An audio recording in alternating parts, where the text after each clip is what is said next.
Shalom saudara-saudara yang dikasihi oleh Tuhan, kita bersyukur karya Kristus di atas kayu salib bagi kita bukanlah pekerjaan yang sifatnya tambal sulam, tetapi sifatnya adalah mengubahkan dengan cara yang luar biasa melalui kuasa darah Yesus, sehingga hidup kita menjadi hidup yang baru. Salam jumpa dalam program Tuhan adalah Gembalaku. Sadarkah saudara sebagai orang percaya bahwa kita telah mengalami perubahan yang radikal di dalam kehidupan kita? Yaitu suatu perubahan sampai kepada akar-akarnya. Saudara, hal itu dilakukan oleh Allah di dalam Yesus Kristus bagi kita. Saudara, kita tidak lagi di bawah hukum Taurat, tetapi di bawah kasih karunia Tuhan Yesus.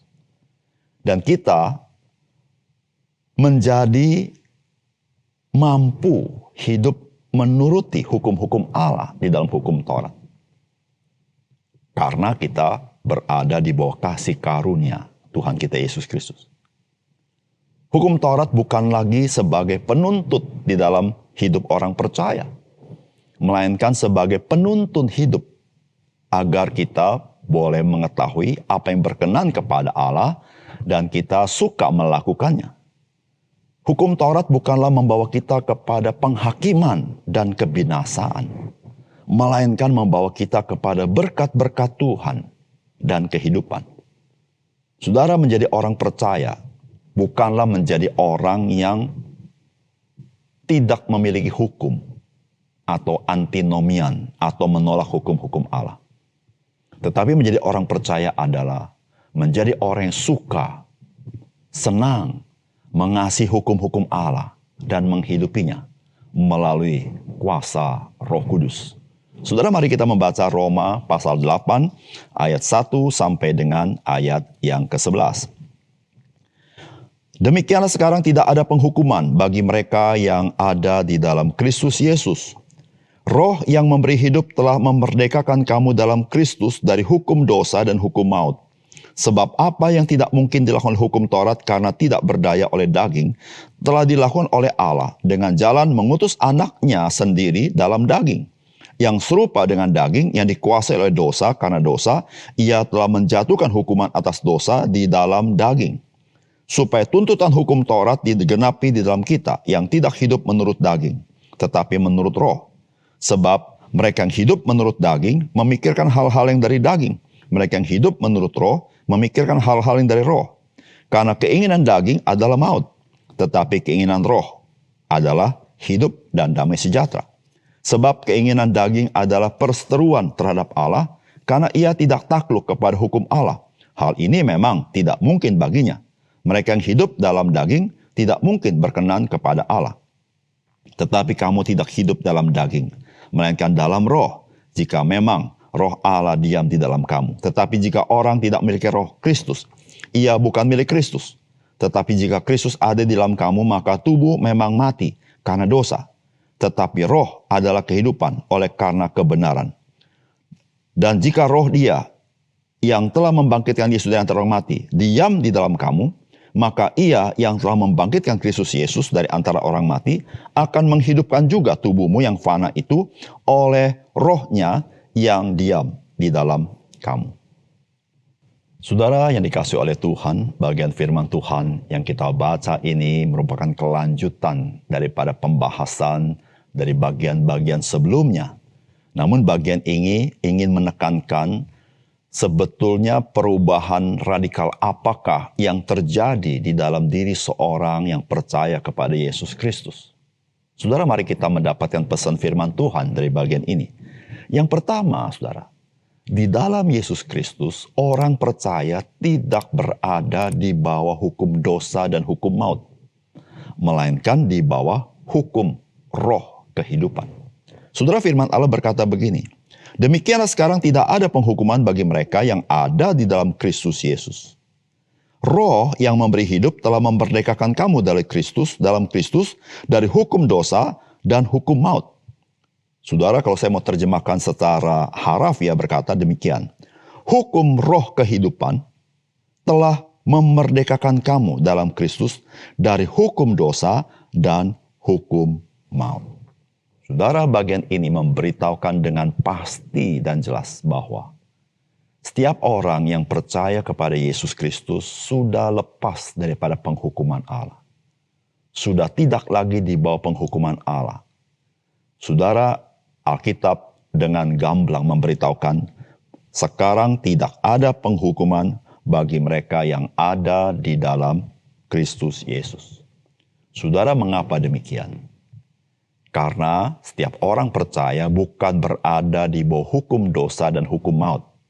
Tetapi orang percaya sudah berada di bawah hukum roh kehidupan. Saudara, kata hukum di sini yang dimaksud adalah kuasa atau otoritas. Saudara, manusia yang belum mengenal Yesus, mereka berada di bawah kuasa dan otoritas dosa dan kuasa dan otoritas maut. Sehingga saudara-saudara, yang di luar Kristus berada di bawah penghukuman Allah. Karena manusia menjadi milik dosa dan milik maut. Tetapi saudara, ketika kita percaya kepada Yesus, maka saudara dilepaskan daripada kuasa otoritas dosa dan kuasa dan otoritas daripada maut. Yang Alkitab katakan hukum dosa dan hukum maut. Saudara, di dalam Kristus, melalui kuasa darahnya, kita dilepaskan. Saudara, bagaimana caranya? Yaitu saudara, Kristus menghukum dosa di dalam daging. Artinya apa? Artinya saudara-saudara, dengan Kristus mati di atas kayu salib, maka saudara-saudara, dosa, kuasa dosa dikalahkan. Karena Kristus yang mati adalah Kristus yang kudus. Dia menggenapi seluruh kebenaran Taurat. Sehingga saudara, barang siapa percaya kepada dia, maka orang-orang ini dibenarkan oleh Tuhan. Dilepaskan daripada kuasa dosa karena Kristus sudah mengalahkan kuasa dosa itu. Nah, saudara yang kasih dalam Tuhan, orang-orang percaya sudah berada di bawah hukum roh kehidupan. Artinya apa, saudara? Artinya, saudara, orang-orang percaya berada dalam kuasa dan otoritas daripada Roh Kudus yang menghidupkan itu. Sehingga, saudara, terjadi perbedaan yang radikal antara orang percaya dan orang belum percaya. Beda di mana? Kita semua yang percaya berada di bawah hukum roh kehidupan. Kita tidak berada di bawah penghukuman. Tetapi kita menjadi orang-orang yang diterima oleh Allah. Karena kita berada di bawah hukum roh kehidupan. Saudara yang kasih dalam Tuhan.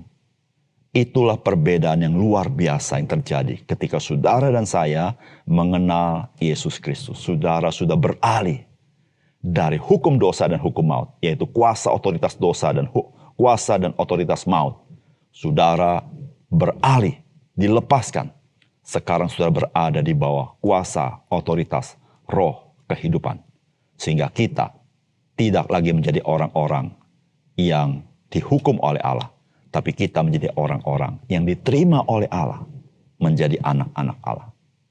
Yang kedua, saudara, Roh Kudus di dalam diri orang percaya menghidupkan juga tubuh kita yang fana. Meskipun tubuh yang fana kita ini satu kali harus mati karena dosa. Saudara, firman Tuhan berkata, tetapi jika Kristus ada di dalam kamu, maka tubuh memang mati karena dosa. Tetapi roh adalah kehidupan oleh karena kebenaran. Dan jika roh dia yang telah membangkitkan Yesus dari antara orang mati diam di dalam kamu, maka ia yang telah membangkitkan Kristus dari antara orang mati akan menghidupkan juga tubuhmu yang fana itu oleh rohnya yang diam di dalam kamu. Saudara, dalam bagian firman Tuhan ini menjelaskan kepada kita dua hal. Yang pertama, bahwa tubuh yang kita miliki, yang jasmania ini, sifatnya fana, satu kali harus mati. Memberitahukan kepada kita, manusia adalah manusia berdosa. Tetapi saudara-saudara, Roh Kudus yang diberikan Kristus kepada orang percaya, dia membangkitkan di dalam diri kita. Saudara-saudara, kehidupan. Di dalam jiwa kita kehidupan itu. Sehingga saudara, kita boleh mengalami berkat sorgawi di dalam jiwa kita. Meskipun tubuh kita satu kali, dia harus mati. Tetapi kebenaran yang kedua yang Alkitab katakan bahwa Roh Kudus yang tinggal di dalam kita, roh yang membangkitkan Yesus Kristus dari orang mati, saudara-saudara, dia tinggal dalam kita, dia bukan saja membangkitkan, menghidupkan roh dan jiwa kita. Dia juga menghidupkan juga tubuhmu yang fana. Saudara, artinya Roh Kudus, dia memampukan tubuh yang dikuasai dosa, dilepaskan dari dosa. Sehingga tubuh yang fana ini dikendalikan oleh Roh Kudus. Sehingga saudara-saudara, disitulah saudara-saudara, orang percaya bukanlah orang yang anti hukum-hukum Allah atau membuang hukum-hukum Allah, tidak. Orang percaya adalah orang yang bisa hidup di dalam hukum-hukum Allah. Kenapa? Bukan karena kekuatan dia, tetapi karena Roh Kudus yang menghidupkan roh dan jiwanya, dan juga menghidupkan tubuh yang fana ini. Yang tadi dikuasai oleh dosa, sekarang dilepaskan. Sehingga melalui anggota tubuh kita, saudara-saudara, kita boleh melakukan, menghidupi hukum Taurat, sehingga hukum itu, saudara, bukan lagi penuntut, tetapi penuntun, menjadi terang bagi jalan kita. Disitulah saudara-saudara yang kasih dalam Tuhan, kita bukan sekedar punya pengetahuan akan kebenaran firman Allah, tetapi kita menjadi orang yang suka akan kebenaran firman Allah.